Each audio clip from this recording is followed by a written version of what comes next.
Hi, ಎಲ್ಲರಿಗೂ ನಮಸ್ಕಾರ. ಸವಿರುಚಿ ಕಾರ್ಯಕ್ರಮಕ್ಕೆ ಸ್ವಾಗತ. ಹಿಂದೆ ನಾನು ಜೋಳದ ಹಿಟ್ಟನ್ನು ಹೇಗೆ ಮೆದಿಯೋದು ಹಾಗೆ ರೋಟಿಯನ್ನು ಹೇಗೆ ತಟ್ಟೋದು ಅಂತ ಹೇಳಿಕೊಟ್ಟಿದ್ದೆ. ಇವಾಗ ಎರಡೂ ಕೈಯಲ್ಲಿ ಹಂಚಿನ ಮೇಲೆ ರೋಟಿಯನ್ನು ಹೇಗೆ ಹಾಕೋದು ಅಂತ ಹೇಳ್ಕೊಡ್ತೀನಿ. ಇಲ್ಲಿ ನಾನು ರೋಟಿಯನ್ನು ಎರಡೂ ಕೈಯಲ್ಲಿ ತಗೊಂಡು ಹಂಚಿನ ಮೇಲೆ ಹಾಕ್ತಾಯಿದ್ದೀನಿ.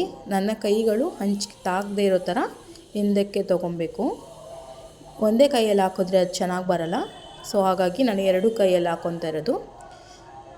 ಇದಕ್ಕೆ ಇವಾಗ ಒಂದು 10ರಿಂದ 15 ಸೆಕೆಂಡ್ ಹಾಗೆ ಬಿಡಬೇಕು.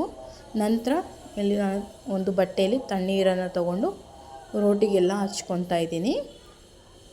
ಅದು ರೋಟಿಗಂತಲೇ ಇಟ್ಟಿರೋ ಹೊಸ ಬಟ್ಟೆ ಅದು. ಇಲ್ಲಿ ನಾನು ಆ ಬಟ್ಟೆಯಿಂದ ರೋಟಿಗೆಲ್ಲ ನೀರು ಹಚ್ಕೊತಾ ಇದ್ದೀನಿ. ಇದು ಫುಲ್ ಹಚ್ಚಿದ ಮೇಲೆ ಇದನ್ನು ಕೂಡ ಒಂದು 15 ಸೆಕೆಂಡ್ ಇಲ್ಲ 20 ಸೆಕೆಂಡ್ಗಳ ಕಾಲ ಬಿಡಬೇಕು. ಸ್ವಲ್ಪ ನೀರಿನ ಅಂಶ ಹೋಗಬೇಕು. ಇನ್ನೂ ಸ್ವಲ್ಪ ಇದೆ ಅನ್ನೋ ಅಷ್ಟರಲ್ಲೇ ಅದನ್ನು ತಿರ್ಚಾಕಬೇಕು. ಇದನ್ನು ಇವಾಗ ತಿರ್ಚಿಕೊಳ್ಳೋಣ.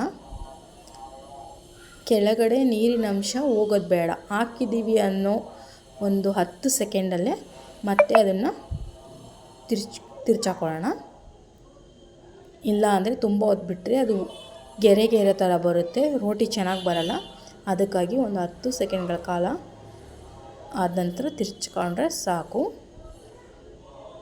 ಇದನ್ನು ನಾನು ಸುತ್ತ ಎಲ್ಲ ಕಡೆಯೂ ಬೇಯಿಸ್ಕೊತಾ ಇದ್ದೀನಿ. ನಮ್ಮ ಕಡೆ ಇದೇ ಥರ ತೆಳುವಾಗಿ ಮಾಡೋದು. ದಪ್ಪ ಮಾಡಿದ್ರೆ ಅದು ಉಬ್ಬಿ ಬರುತ್ತೆ. ನಾನು ಇಲ್ಲಿ ತೆಳು ಮಾಡಿರೋದಕ್ಕೆ ಉಬ್ಬಿ ಬರ್ತಾಯಿಲ್ಲ. ಇದು ತೆಳು ಇರೋದ್ರಿಂದ ಇದು ಒಣಗಿದ ಮೇಲೆ ಖಡಕ್ ರೊಟ್ಟಿ ಥರ ಚೆನ್ನಾಗಿ ಬಾಯಲ್ಲೆಲ್ಲ ಚೆನ್ನಾಗಿ ಸಿಗುತ್ತೆ, ಕುರುಮ್ ಅಂತ. ಸೊ ಹಾಗಾಗಿ ನಾನು ತೆಳುವಾಗಿ ಮಾಡಿರೋದು. ಇವಾಗ ನೀರು ಹಚ್ಚಿದ್ದೀನಲ್ಲ, ಅದನ್ನು ಕೆಳಭಾಗ ಮಾಡಿಬಿಟ್ಟು ಚೆನ್ನಾಗಿ ಬೇಯಿಸ್ಕೊಂಡಿದ್ದೀನಿ. ನಂತರ ಮತ್ತೆ ಅದನ್ನು ಎರಡೂ ಸೈಡು ಚೆನ್ನಾಗಿ ಸುತ್ತ ಆ ಕಡೆ ಈ ಕಡೆ ಬೇಯಿಸ್ಕೊಳ್ಬೇಕು. ಈ ಥರ ಬೇಯಿಸ್ಕೊಂಡ್ರೆ ಆಯಿತು. ಇಷ್ಟೇ ರೋಟಿ ಬೇಯಿಸೋದು. ಇದು ಬೆಂದೋಗಿದೆ.